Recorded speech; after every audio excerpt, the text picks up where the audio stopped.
收到好多網友嘅 inbox 問我呢，即係點樣啊，Rick Sir 點樣可以做到豁達啊？點樣可以唔好去介意別人嘅詆毀啊，或者對你一啲質疑啊，講一啲難聽嘅説話？咁其實呢個道理大家都明嘅，嗱，好簡單啫嘛。人哋去講你壞話，咁唔會令到你少咗忽肉，又唔會令到你個銀行戶口少一啲錢。啊，當然聽到啲唔舒服嘅嘢，聽到啲令到自己好難堪嘅説話，人係自然會有情緒嘅。但係你記住一樣嘢，情緒係自己選擇嘅。我唔知你會唔會 get 到我呢句説話嘅意思，因為其實事件咧係定咗㗎啦。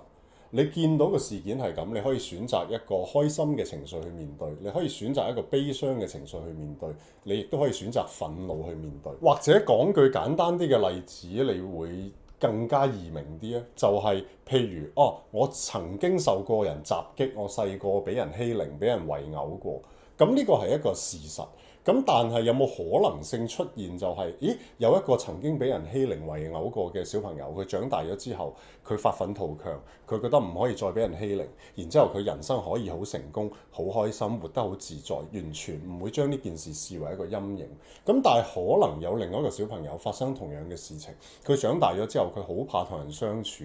佢好唔開心，成日都覺得自己會俾人蝦。其實事件係咁嘅。